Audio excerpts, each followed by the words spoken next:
যদি সুস্থ হয়ে ফিরে যাই, জাতির জন্য প্রয়োজন বারবার লড়াই করব। কিন্তু আমাদের গণভোটের রায় আর জুলাই সনদ দুইটা যেন অক্ষরে বাস্তবায়ন হয়। আমরা কোনো অন্যায়ের ব্যাপারে নীরব থাকবো না। প্রতিবেশীকে আমরা সম্মান করি, কিন্তু কোনো প্রতিবেশী আমাদেরকে অপমান করবে এটাও কারো কাছ থেকে আমরা চাই না। সরকার যদি ভালো কাজের উদ্যোগ নেয়, তাহলে আমরা বরাবর বলে আসছি, বিশেষ করে সংসদে গিয়ে প্রথম দিনই বলেছি, শেষ দিনও বলেছি যে আমরা সরকারের সকল ভালো কাজের সহযোগিতা করব। কিন্তু দেশের কোনো ক্ষতি যদি হয়, আমরা নীরবে বসে থাকবো না। অবশ্যই আমরা আওয়াজ তুলব, প্রতিবাদ করব, প্রয়োজনে আমরা প্রতিরোধ গড়ে তুলব। এটি হবে একটা দায়িত্বশীল বিরোধী দল হিসাবে আমাদের।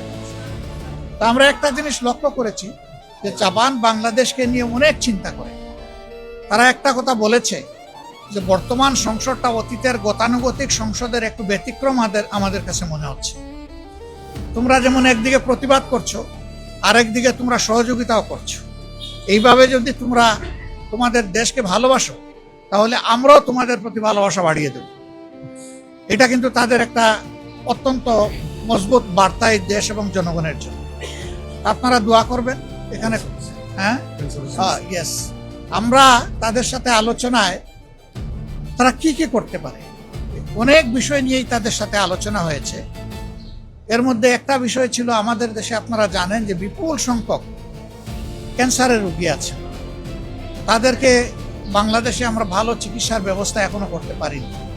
আমাদের 2-1টা ক্যান্সার হসপিটাল ডেডিকেটেড যেগুলো আছে, এগুলো এনাফ ইকুইপ না এবং সেইভাবে স্কিলড না, যার ফলে বিপুল সংখ্যক রোগীকে অনেক কষ্ট স্বীকার করে বিদেশের মাটিতে যেতে হয়। আর যাদের বিদেশে যাওয়ার সামর্থ্য নাই, তারা দুকে দুকে মৃত্যুর দিকেই ঢলে পড়ে। আমরা এই ক্ষেত্রে তাদেরকে অনুরোধ করেছি যে ফিজিবিলিটি স্টাডি করে, তারা ইনভেস্টমেন্ট বেসিসেও হতে পারে, আবার ফিলান্থ্রপিকও হতে পারে, যেভাবেই হোক তারা যেন আমাদের দেশে মানসম্মত বড় মাপের একটা ক্যান্সার ইনস্টিটিউট এবং হাসপাতাল গড়ে তোলে। শুধু হাসপাতাল হলে আমাদের লোকরা জানার সুযোগ পাবে না, কিন্তু এটা যদি ইনস্টিটিউট হয়, তাহলে হাইয়ার স্টাডির দরজা খুলে যাবে। আমাদের আরও কিছু স্কিল লোক তৈরি হওয়ার একটা ব্যবস্থা হবে। তারা বিষয়টাকে সক্রিয় বিবেচনায় নিয়েছেন। আমরা আশা করছি যে এই ব্যাপারে তারা ইতিবাচকভাবেই আগাবেন। এরকম অনেক বিষয় তো আলোচনা হয়েছে। এই অল্প সময়ে 7-8 ঘন্টার আলোচনাকে সামারাইজ করা খুব কঠিন। আমরা আগেই সিদ্ধান্ত নিয়েছিলাম ফেরার পথে আমরা থাইল্যান্ডে ঢুকবো। থাইল্যান্ডে আপনারা জানেন যে আমাদের জুলাই যোদ্ধাদের একটা অংশ এখন আছে 64 জন। আগে এই সংখ্যাটা আর একটু বেশি ছিল। কেউ 1 বছর, কেউ 10 মাস, কেউ 11 মাস, এই সময় ব্যাপী তারা ওখানে চিকিৎসাধীন আছে। আমাদের একটা নৈতিক দায়বোধ আছে, একটা নাগরিক দায়িত্ব তাদের উপর আছে, একটা রাজনৈতিক অঙ্গীকার আছে। আমরা সেই অঙ্গীকারের মানবিকতার জায়গা থেকেই তাদেরকে দেখতে গিয়েছিলাম। আসলে তাদেরকে এখনো দেখলে খুবই খারাপ লাগে। একজনের পায়ের 4 ইঞ্চি, 6 ইঞ্চি, 8 ইঞ্চি হাড্ডি নাই, শুধু গুস্ত আর চামড়া ঝুলে আছে। অনেকে প্যারালাইজড হয়ে গেছে, অনেকের বডি শুকিয়ে গেছে। একটা ছেলে, তার বাবা এসে বলল যে আমার একমাত্র ছেলে খুবই খারাপ অবস্থা, না দেখে যাবেন। ওখানে একটা হাসপাতালের 7, 8 এবং 9 তলা পুরোপুরিভাবেই এই রোগীদের জন্যই নেওয়া হয়েছে। সরকারের দায়িত্বভার গ্রহণ করেছে। ইন্টিরিম সরকারের সময় তাদেরকে প্রেরণ করা হয়েছে। এমবেসি থেকে লোকও নিয়োগ আছে, কিন্তু এই লোকরা তো চাইলেও কিছু করতে পারবে না। এমন কিছু কেস আছে, এগুলার কোনো জবাব নাই। এমন কিছু ঘটনা আছে, এগুলার কোনো রিমিডি নাই। তারা কিন্তু এই অবস্থায় হয়তো দেশে ফিরবে।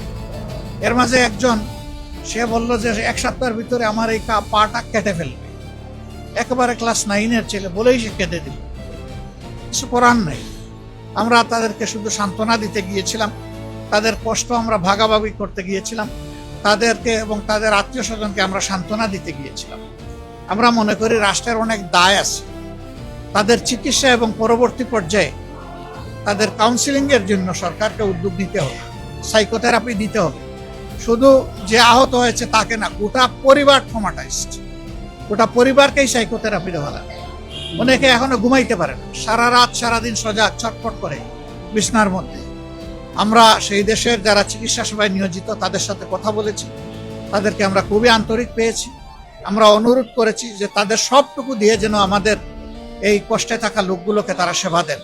আর আমাদের সরকারকে আমরা অনুরোধ করব, তারা এবং আরো যারা বাকি আছে তাদের দায় আমাদেরকে নিতে হবে, সরকারকে নিতে হবে। তাদের সুচিকিৎসা সর্বোচ্চ যেটা সম্ভব এটা নিশ্চিত করতে হবে। 3টা কেস আছে, এটা ব্যাংককে চিকিৎসা হবে না, তাদেরকে অন্য দেশে পাঠাতে হবে, ওখানে ওই চিকিৎসা নাই। এটা বড় মাপের নার্ভ ইনজুরি, তাদেরকে মিনিমাম সিঙ্গাপুরে পাঠানো লাগবে। আমরা সরকারের সাথে এই নিয়ে কথা বলবো ইনশাআল্লাহ। তা আপনারা দোয়া করবেন। আর আমরা যেখানে গিয়েছি 2টা আওয়াজ খুব মজবুত ছিল। আমরা প্রবাসীদের সাথে যখন বসেছি তারা বলেছে আমাদের অনেক প্রবলেম আছে, কিন্তু আমাদের একটা দাবি খুবই জোরালো, এটা হলো গণভোটের রায় যেন বাস্তবায়ন হয়। আমরা ভোট দিয়েছি, আমরা যেন আমাদের ভোটের মূল্যায়ন হয়েছে এটা আমরা দেখতে পাই।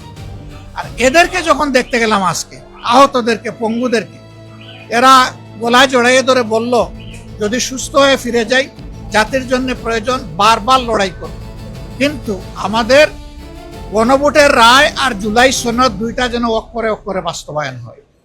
এখানে একটু শুভঙ্করের ফাঁকি আছে, আমরা কোনো ফাঁকি মানি না, আমরা A to Z বাস্তবায়ন চাই। এটা ছিল তাদের বক্তব্য, তাদের দাবি। কোনো ফাঁকি ঝুঁকি চলবে না, সব কিছু আমাদের প্রত্যাশার আলোকে হতে হবে। এই মেসেজগুলো আমরা নিয়ে এসেছি, আমরা তাদেরকে সম্মান করি, ধারণ করি, পুরো দেশকে আমরা ভালোবাসি। আমরা সবাই মিলে ইনশাআল্লাহ দেশের সমস্যারও সমাধান করে সামনে এগিয়ে যাব এবং দেশের উন্নয়নে আমরা সবাই মিলে একসাথে কাজ করব। যে আমরা এই বিষয়গুলা অবজার্ভ করছি, পর্যবেক্ষণ করছি। আমরা পর্যবেক্ষণ করে এই ব্যাপারে প্রতিবেশী দেশ হিসেবে আমাদের যেটা করণীয় সেটা আমরা করব। 2 নম্বর হচ্ছে যে এটা পশ্চিমবঙ্গ কেন, দুনিয়ার যে কোনো জায়গায় যদি কোনো নিরীহ মানব গোষ্ঠীর উপর কোনো ধরনের জুলুম করা হয় আমরা তার বিপক্ষে।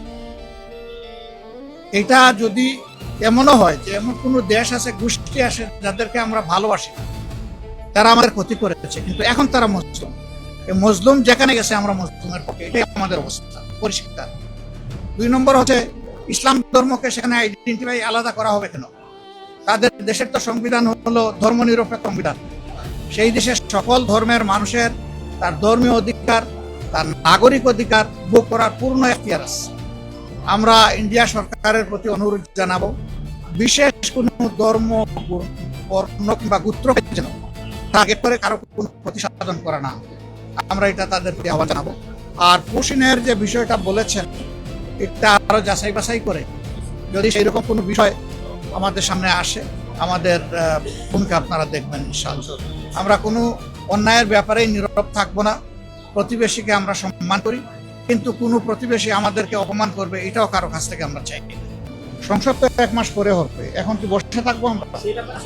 না, এখনো আমরা এই সমস্ত বিষয়ে অবশ্যই জনসচেতনতা, প্রতিবাদ এবং সরকারকে তার দায়িত্ব পালনের জন্য আমরা চাপ দেবো, এটা আমাদের দায়িত্ব।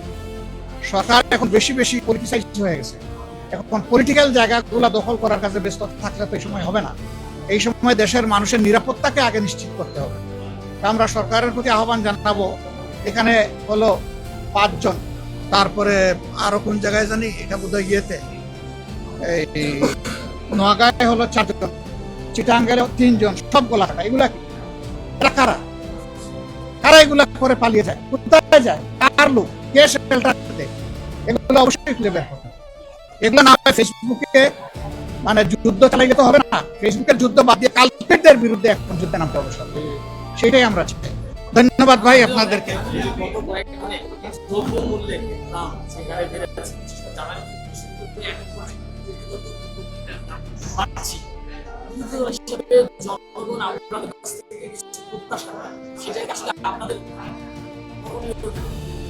আমি ভাই আসলে বাস্তব দেখে পদক্ষেপ নেওয়ার মানুষ।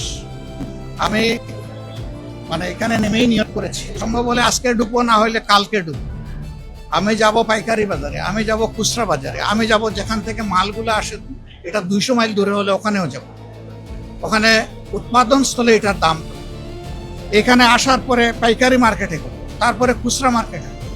এই 3টা যাচাই করার পরে আমরা আমাদের ভূমিকা নিব। আমরা চুপ থাকবো।